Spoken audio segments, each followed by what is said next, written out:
ពេលវេលាគឺសុទ្ធតែមានតម្លៃអញ្ចឹងមនុស្សមួយចំនួនក៏ចែកពេលវេលាមួយចំណែកទៅឲ្យមនុស្សជាទីស្រឡាញ់ជាពិសេសសង្សារហើយដល់ហើយយើងមិនចែកម្លែកពេលវេលាខ្លះទៅកាន់ការសិក្សាផងទៅកាន់កម្មវិធីក្រៅម៉ោងសិក្សាផងជាសួរសួស្តីអ្នកនរ Welcome back to Power of New Knowledge Talk Season 2 Episode 6ដែលថ្ងៃនេះផងដែរយើងនឹងបន្តជជែកគ្នាទៅលើប្រធានបទដែលទាក់ទងទៅនឹងសកម្មភាពក្រៅម៉ោងសិក្សាដដែលប៉ុន្តែយើងនឹងផ្ដោតទៅលើប្រធានបទថ្មីហៅថា Professional Pathway and Insight from the Working Student អញ្ចឹងកុំឲ្យខាត់ពេលយូរយើងនឹងជួបភាពកិត្តិយសយើងអ្នកនរគ្នាជម្រាបសួរបងជម្រាបសួរបងចាបងអាចណែនាំខ្លួនទៅកាន់ទស្សនិកជនយើងតិចបានសួស្តីអ្នកនរគ្នាខ្ញុំបាទឈ្មោះឈុនសវណ្ណារាបច្ចុប្បន្នគឺជានិស្សិតឆ្នាំទី4ជំនាញធនាគារនិងហិរញ្ញវត្ថុនៅឯសាកលវិទ្យាល័យអន្តរជាតិ Paragon ហើយបន្ថែមពីលើតួនាទីជានិស្សិតខ្ញុំបាទក៏បម្រើការងារជាបុគ្គលិក full time ជាសវនករនៅក្រុមហ៊ុន PwC Cambodia ផងដែរចាំបន្ទាប់ពីបានដឹងពី current position ហើយនឹងឆ្នាំដែលគាត់បានសិក្សាហើយយើងស្គាល់ថាយើងទៅស្គាល់ពី background experience បងអាចនិយាយប្រាប់ពី background experience ដែលតាក់ទង extracurricular activity ដែលបងបានចូលរួមតិចបានបាទសប្តាហ៍ថ្ងៃខ្ញុំជាប្រធានក្លឹបនៅឯក្លឹបធនាគារហិរញ្ញវត្ថុនៅ Paragon International University ហើយពីមុនក៏ធ្លាប់ធ្វើជាប្រធានផ្នែកទំនាក់ទំនងសាធារណៈនៅឯ Paragon Youth Club ផងដែរចាំតាមស្ទើរបងមានបទពិសោធន៍ involve មួយ extracurricular activity ច្រើនមែនតើអញ្ចឹងខ្ញុំចង់ដឹងថាដាក់បទពិសោធន៍ដែលបងទទួលបានពីការចូលរួមសកម្មភាពទាំងនោះបូករួមជាមួយនឹងកម្មវិធីសិក្សាដែលសាលាយើងរៀបចំឲ្យនោះវាបានប្រៀបធៀបបងយ៉ាងម៉េចក្នុងការខ្លាយខ្លួនទៅជា professional មួយមែនតើទៅការងារទាំងក្នុងម៉ោងសិក្សាទាំងក្រៅម៉ោងសិក្សាគឺសុទ្ធតែមានអត្ថប្រយោជន៍ដូចគ្នាចំពោះខ្ញុំផ្ទាល់ការចូលរួមកម្មវិធីក្រៅម៉ោងសិក្សាដែលភាសាអង់គ្លេសយើងហៅថា extracurricular activity ហ្នឹងគឺផ្ដល់អត្ថប្រយោជន៍ច្រើនមែនតើទីមួយហ្នឹងគឺការគ្រប់គ្រងពេលវេលាគឺ time management ហ្នឹងឯងយើងដឹងហើយថាពេលយើងជានិស្សិតយើងមានការងារច្រើនទាំង homework ទាំង assignment ដែលដាក់ដោយ professor ហើយយើងត្រូវចំណាយពេលផ្នែកទៀតដើម្បីចូលរួម extracurricular activity ទាំងអស់ហ្នឹងអញ្ចឹងយើងដឹងហើយថាមនុស្សម្នាក់គឺពេលវេលាគឺសុទ្ធតែមានតម្លៃអញ្ចឹងមនុស្សមួយចំនួនគាត់ចែកពេលវេលាមួយចំណែកទៅឲ្យមនុស្សជាទីស្រឡាញ់ជាពិសេសសង្សារហើយដល់ហើយយើងមិនចែកម្លែកពេលវេលាខ្លះទៅកាន់ការសិក្សាផងទៅកាន់កម្មវិធីក្រៅម៉ោងសិក្សាផងអញ្ចឹងការចូលរួមកម្មវិធីក្រៅម៉ោងសិក្សាដូចជាការចូលរួមការងារ club ការងារ charity ឬក៏ធ្វើ event project ផ្សេងគឺមានសារៈសំខាន់ណាស់ទី1គឺការគ្រប់គ្រងពេលវេលាហ្នឹងឯងអញ្ចឹងចំពោះបងផ្ទាល់គឺការគ្រប់គ្រងពេលវេលាហ្នឹងគឺapply មកការងារយើងរបៀបមិនដូចថាយើងការងារគឺជា auditor យើងដឹងហើយថាយើងមាន engagement ច្រើនដែលយើងត្រូវបំពេញអញ្ចឹងយើងត្រូវ allocate ថា task ណាយើងត្រូវ complete ពេលណា task ណាដែលយើងត្រូវ complete ពេលណាដើម្បីឲ្យ meet deadline អញ្ចឹងដូចគ្នាបើសិនជាយើងមានសមត្ថភាពគ្រប់គ្រាន់ក្នុងការឲ្យចូលរួមកម្មវិធី extracurricular នឹងផងហើយរៀនផងអញ្ចឹងយើងក៏អត់ខ្វល់ដែរនៅពេលដែលយើងចូលរួមនៅក្នុង professional world នៅការងារទីផ្សារការងារជាក់ស្ដែងហើយទី2គឺខ្ញុំគិតថា self leadership គឺភាពជាអ្នកដឹកនាំខ្លួនឯងខ្ញុំចាំបានថាការពីខ្ញុំធ្វើជានៅ Paragon Youth Club នោះជា public relation manager គឺខ្ញុំមានកូនក្រុមជាច្រើនដែលត្រូវមើលយកចិត្តទុកដាក់ទៅលើពួកគាត់ហើយនៅក្នុងទូនាទីបច្ចុប្បន្នជាប្រធានក្លឹប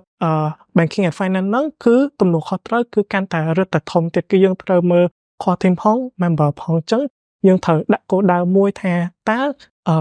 គោលដៅធំរបស់យើងគឺអីអញ្ចឹងយើងត្រូវ lead people របៀបម៉េចដើម្បីសម្រេចគោលដៅហ្នឹងបានហ្នឹងជាអត្ថប្រយោជន៍នៃ extracurricular activity ក៏ដូចជាហ្នឹងហើយដែលវាមានអត្ថប្រយោជន៍មកកាន់ហើយសម្រាប់សំណួរបន្ទាប់ខ្ញុំមាននេះសួរចង់តាក់ទងទៅនឹង networking ហ៎បង networking ហ្នឹងបើនិយាយទៅវាជារឿងមួយដែលចាំបាច់មកហើយតាំងពីបើយើងមើលថាពេលគេផ្សាយរឿងវិទ្យាអញ្ចឹង first benefit ដែលគេ list មកគឺ networking អញ្ចឹងសម័យសាលាយើងក៏គាត់ផ្ដល់តម្លៃទៅលើ networking ដែរគឺគាត់មានalumni affair គាត់មាន professor ដែល very helpful អីចឹងខ្ញុំចង់ដឹងថា how did you leverage networking ដែលបងទទួលបានពីសាលាយើងណាជួយដល់ career development អូខេនេះគឺជាចំណុចសំខាន់មួយដែលនិស្សិតគ្រប់រូបគាត់ត្រូវតែសង្កត់ធ្ងន់ជាពិសេសគឺរឿង networking នឹងតែម្ដងចំពោះបងផ្ទាល់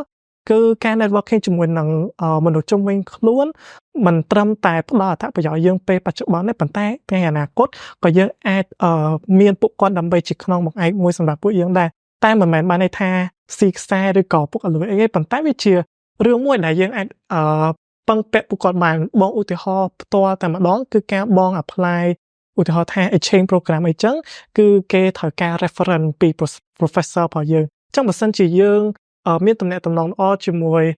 លោកគ្រូអ្នកគ្រូសាស្ត្រាចារ្យដែលបង្រៀនយើងផ្ទាល់គឺគាត់ដឹងហើយថាយើងគឺជាមនុស្សបែបមិនអញ្ចឹងគាត់អាចសរសេររៀបរាប់រាយរាប់អីផ្សេងៗនៅលើ reference នឹងថាយើង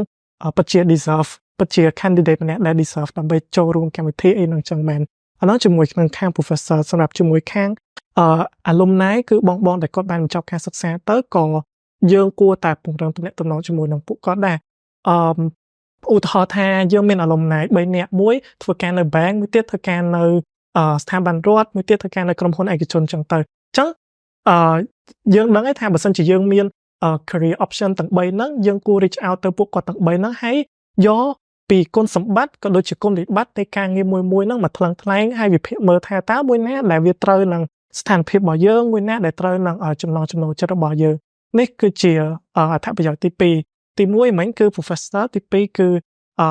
alumni ទី3គឺpeer របស់យើងគឺមិត្តភ័ក្តិរួមជំនាន់មួយយើងហ្នឹងអញ្ចឹងឧទាហរណ៍ថាដូចបងឆ្នាំទី4អញ្ចឹងគឺគេមាន course មួយដែលហៅថា finance capstone ដែលតម្រូវឲ្យសិស្សនិស្សិតទាំងអស់គាត់ត្រូវបម្រើការងារឬក៏ intern នៅកន្លែងការងារមួយណាមួយដែលសមរម្យអញ្ចឹងបើសិនជាបងមានមិត្តភក្តិបងមួយក៏ធ្វើការនៅ NGO មួយចោះហើយមានម្នាក់ទៀតក៏ធ្វើការនៅ bank អញ្ចឹងបើសិនជាយើងស្ទាក់សើថាយើងអត់ទាន់ដឹងការងារមួយទេយើងអាច reach out ទៅពួកគាត់ហើយសួរពួកគាត់ថាតើកន្លែងការងារពួកគាត់ហើយនឹងការងារពួកគាត់មិនដែរតែយើងអាចទៅរួចអត់តែជាការងារមួយដែលយើងស្រឡាញ់អត់អញ្ចឹងបងគាត់ថា networking គឺវាសំខាន់អញ្ចឹងហើយថ្ងៃក្រោយទៅបើសិនជាយើងមានopportunity អីផ្សេងៗក៏យើងអាចចែកម្លែកគ្នាតាមនឹងបានហើយចាក់ស្ដែងបងជា full time student ហើយក៏ជា full time គ្រូហើយចាំមិនថាបងបានប្រឡូកក្នុងវិស័យការងារហើយខ្ញុំចង់ដឹងថាបងមានកត់សម្គាល់ឃើញភាពខុសគ្នាអីខ្លះរវាងបរិបត្តិនៅក្នុងសាលារៀននិងបរិបត្តិក្នុងកន្លែងការងារដែរចំពោះបងនៅពេលដែលបងរៀនហើយនឹងចូលធ្វើការគឺមានភាពខុសគ្នាខ្លះៗដែរទី1គឺនៅពេលដែលយើងរៀននៅសាលាយើងមានការវិភាគស្រាប់ហើយចង្ការ deadline គឺយើងទុកចោលទៀតយើង procrastinate ទៀតនិយាយតាមត្រង់ចាស់ចង្ការយើងដឹងហើយគ្នាយើង feature ជិត one night policy ប៉ុន្តែបងថានៅកន្លែងការងារអត់អាច apply one night policy បានទេដោយសារអីយើងគេមាន deadline ច្បាស់លាស់បើសិនជាយើងធ្វើការងារអត់បាននេះទេយើងអាចត្រូវមកគេឬក៏គេគិតថាយើងគឺជាមនុស្សខ្ជិលអត់មានវិន័យនៅក្នុងការធ្វើការអីចឹងទៅ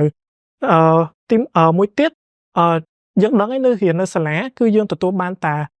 ចំណេះដឹងជាលក្ខណៈទ្រឹស្ដីយើងអត់បានយករបស់ទាំងអស់នោះមកអនុវត្តទេបើទោះបីជាអនុវត្តក៏អនុវត្តអត់បានពេញលេញដូចនៅកន្លែងការងារដែរអញ្ចឹងនៅកន្លែងការងារនៅ office គឺជាទីតាំងមួយដែលអាចឲ្យយើងបញ្ចេញសមត្ថភាពរបស់យើងបានហើយអនុញ្ញាតឲ្យយើងយកចំណេះដឹងក៏ដូចជាទ្រឹស្ដីទាំងអស់ដែលយើងរៀននៅឯសាកលវិទ្យាល័យមក apply នៅក្នុង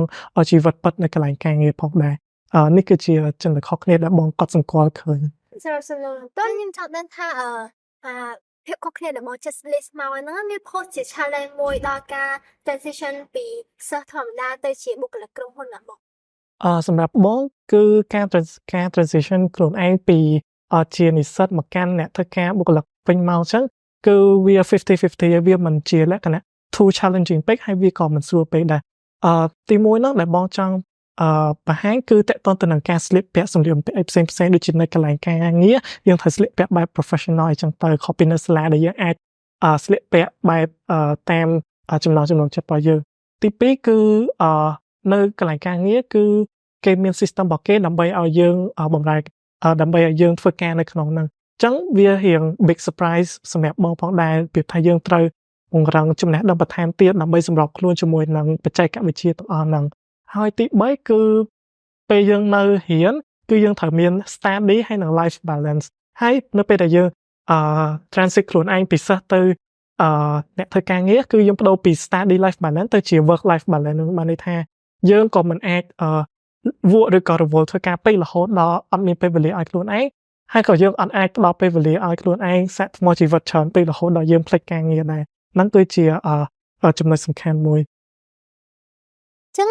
ដោយសារបងជា full time student ហើយក៏ជា full time employee ខ្ញុំចង់ថាបង manage ថែបងមិនទៅក្នុងការ balance ពីហ្នឹងដោយសារនៅក្នុងសាលាយើងត្រូវ maintain grade យើងដល់ពេលយើងធ្វើការយើងត្រូវធ្វើការដែលគេដាក់ឲ្យទៀតចង់ថាបង balance ពីហ្នឹងមិនដែរចំពោះបងវា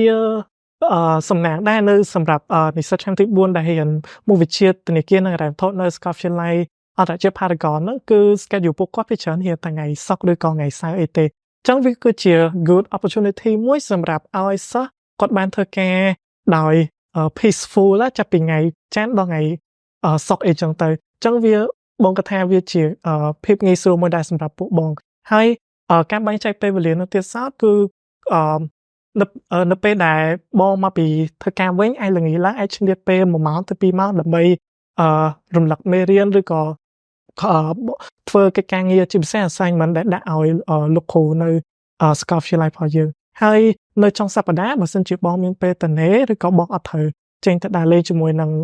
គ្រួសារឬក៏មិត្តភក្តិអីទេបងចំណាយពេលហ្នឹងដើម្បីបង្ហើយការងារនៅ office របស់យើងឲ្យអស់ហើយ to make sure ថានៅអាទិត្យក្រោយយើងអត់មាន pending work អីដែលយើងសេសសល់ពីអាទិត្យមុននេះគឺជាmanagement time management របស់ខ្ញុំចាខ្ញុំឈានមកដល់សំណួរចុងក្រោយតើតើដំបូងមានបងមានដំបូងមានអីទៅកាន់និស្សិតយើងបច្ចុប្បន្នសម្រាប់ឲ្យគាត់ផ្លាស់ប្ដូរពីជានិស្សិតនឹងទៅខ្លាយទៅជាមុខលិកការងារនៅគ្រប់គ្រងមួយចឹងសម្រាប់បងជាសារដំបូងមានទៅកាន់សិស្សនិស្សិតក៏ដូចជាសិស្សប្អូនទាំងអស់ទី1គឺកុំវក់ធ្វើការពេករហូតដល់ភ្លេចការសិក្សារៀនសូត្រពួកឯងបងធ្លាប់ឃើញមានមនុស្សមួយចំនួនគាត់ចំណាយពេលច្រើនទៅលើការងាររហូតដល់គាត់មានគម្លាតឆ្ងាយពីការសិក្សាអញ្ចឹងធ្វើឲ្យការសិក្សារបស់គាត់មានការធ្លាក់ចុះហើយទទួលបានលទ្ធផលក៏អត់ល្អដែរអញ្ចឹងយើងគួរតែផ្ដោតលើការសិក្សាជាមុនសិនហើយបងគាត់ថាវាមិនលេសទេនៅក្នុងការសន្សំបទពិសោធន៍ការងារអាចថា start ត្រឹមឆ្នាំទី3ឆ្នាំទី4ឡើងក៏បានដែរចង់បើសួរបងថាតើពេលណាគួរតែចាប់ផ្ដើមការងារបងគាត់ថាឆ្នាំទី1ឆ្នាំទី2សិស្សប្អូនទាំងអស់គួរតែយកចិត្តទុកដាក់ទៅលើការចូលរួម extra curricular ច្រើនជាងឧទាហរណ៍ចូលរួមការងារ club ដូចយើងសាលាយើងអញ្ចឹងមាន student council ឬក៏ student ambassador អីចឹងទៅហើយចំពោះឆ្នាំទី3ឆ្នាំទី4ចាំយើងចូលធ្វើការងារឬក៏បើសិនជាយើងអត់មានពេលគ្រប់គ្រាន់ទេក៏យើងអាច intern នៅកន្លែងណាមួយនៅការងារដែលយើងស្រឡាញ់ពេញចិត្តដែរដំបូងមួយទៀតគឺតកតងទៅនឹង soft skill ជាក់ស្ដែងមាន time management skill communication writing អីផ្សេងៗហ្នឹងហើយបំភ្លេចកាន់តែអត់បានទៀតគឺជំនាញកុំព្យូទ័រហើយនិងភាសាអង់គ្លេសហ្នឹងតែម្ដងគឺជាអ្វីដែល employer គាត់ looking for នៅក្នុងទីផ្សារការងារបច្ចុប្បន្នមិនថានៅប្រទេសយើងឬក៏ប្រទេសណាទេគឺភាសាអង់គ្លេសហើយនិងកុំព្យូទ័រមកគិតថាសុទ្ធតែសំខាន់ចុងក្រោយគឺសិស្សប្អូនទាំងអស់គួរតែពង្រឹងចំណេះដឹងរបស់គាត់ទាក់ទងទៅនឹងជំនាញ digital ព្រោះអីនៅក្នុងយុគសម័យបដិវត្តឧស្សាហកម្ម 4.0 នេះគឺការប្រែប្រួលនៅបច្ចេកវិទ្យាថ្មីៗរបស់កំពុងថ្មីៗទាក់ទងនឹងបច្ចេកវិទ្យាហ្នឹងក៏វាលឿនដែរអញ្ចឹងយើងក្នុងនាមជាសិស្សនិស្សិតក៏យើងគួរដើរតាមឲ្យទាន់នៅបំរែបំរួលនោះទាំងអស់គ្នាបើមិនជាយើងអត់ចង់បាត់បង់ការងារជាហេតុណាមួយអញ្ចឹងនេះគឺជាដំបូងមានរបស់បងទៅកាន់សិស្សប្អូនទាំងអស់ដើម្បីយកជាកណ្ដឹងដើម្បីដើរក្នុងជីវិតរបស់គាត់ចាំវីដេអូយើងឈានដល់ទីបញ្ចប់ហើយជាចុងក្រោយខ្ញុំចង់សូមអរគុណបងហើយដែលបានចំណាយពេលវេលាមក